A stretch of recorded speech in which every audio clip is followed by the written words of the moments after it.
historia. Hoy vamos a hablar sobre la Edad Moderna o el periodo moderno.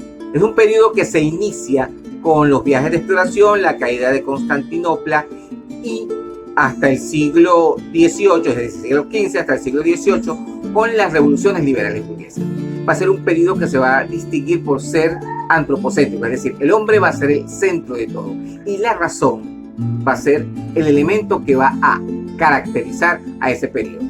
Ahora bien, desde el punto de vista económico, ese periodo va a ser el periodo de nacimiento y consolidación del capitalismo. Y con el capitalismo las grandes transformaciones que se van a dar en Europa y en el mundo hasta nuestros días. La metodología que vamos a utilizar es conocer las ideas que se dieron en la modernidad, particularmente sus pensadores. El mundo moderno está marcado por los pensadores que dieron origen a la filosofía política liberal, es decir, todo aquello que estaba en contra de las monarquías establecidas en la Europa del siglo XVIII. De los pensadores más importantes de este periodo nos encontraremos con el alemán Immanuel Kant, considerado uno de los filósofos más influyentes en toda la historia de la humanidad, a tal punto que sus contribuciones son comparables a las de Platón o Aristóteles. Este filósofo, a través de su obra La Crítica de la Razón, va a sentar las bases de lo que va a ser el criticismo y va a sentar las bases de lo que es el conocimiento del hombre a partir de la razón, a partir de la experiencia y a partir de sus valores. De tal manera que Immanuel Kant va a generar una transformación fundamental en la filosofía y será la base de los pensadores posteriores. Uno de los pensadores más resaltantes del mundo de la economía fue Adam Smith. Nace en 1720 y fallece en 1790. Filósofo, economista, matemático, profesor. Su área de enfoque fue la economía, las dinámicas del Estado, las leyes y la filosofía política. Su obra, El espíritu de la moral y el hombre y la nueva riqueza de las naciones. ¿Qué propuso? Bueno, sencillo, el liberalismo económico, es decir, el Estado no debe meterse con nada de lo que tenga que ver con las relaciones económicas, solo debe proveer el marco legal, más nada. También establece la teoría de la mano invisible, que no es más que la ley de la oferta y la demanda y la libre competencia. Sus ideas hasta hoy día están presentes. Los pensadores más influyentes del periodo de la Ilustración fue Francois-Marie Arouet, mejor conocido como Voltaire.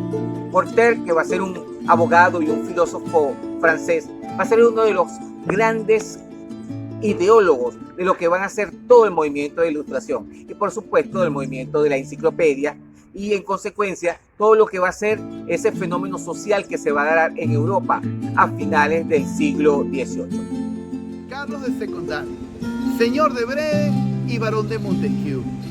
Su obra, su análisis está enfocado a las leyes, a los sistemas de gobierno y al derecho. Su vida profesional estuvo marcada por ser parte integrante del Consejo de Bordeaux. Estando allí ejerciendo, decide irse a recorrer el mundo para conocer de otros sistemas de gobierno. Llega a Inglaterra y se da cuenta que existe la monarquía constitucional, donde el poder no estaba en manos solamente de un rey, sino de un congreso. Eso lo marcó y empezó a escribir una obra que hasta hoy la recordamos como El espíritu de las leyes. Propone la división del poder en tres grandes sectores: poder ejecutivo, poder legislativo y poder judicial.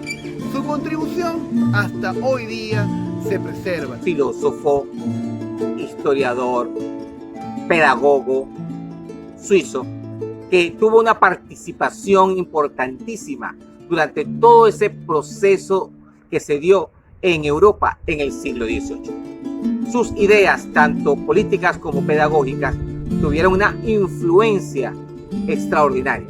En el caso de sus ideas pedagógicas, lo vemos reflejado en uno de los libros que va a ser de los favoritos de Bolívar, en El Emilio, donde habla de la formación del niño desde temprana edad.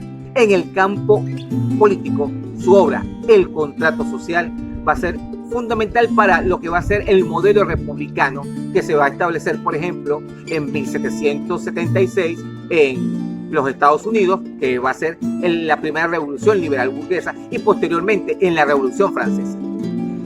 John Locke, inglés, nace en 1632 y muere en 1704. Filósofo, político, estudioso de los sistemas de gobierno. Su obra está inspirada en Thomas Hobbes y en René Descartes. Su vida estuvo plasmada por buscarle alternativas al poder absoluto. Tanto fue que perteneció al partido Whig y ellos, de cierta manera, adversaban la corona inglesa. A partir de allí fue exilado a Holanda. En ese exilio escribe ensayos sobre el gobierno civil, donde propone que todo gobierno que vaya en contra de la ciudadanía, el ciudadano responsablemente puede ir en contra de ella y derrocarla. Frases y pensamientos que hasta hoy en la actualidad están vigentes. Como hemos visto, el mundo moderno está marcado por sus pensadores y por la ideología liberal. Ella va a permear y va a percolar en los próximos años y en los próximos siglos.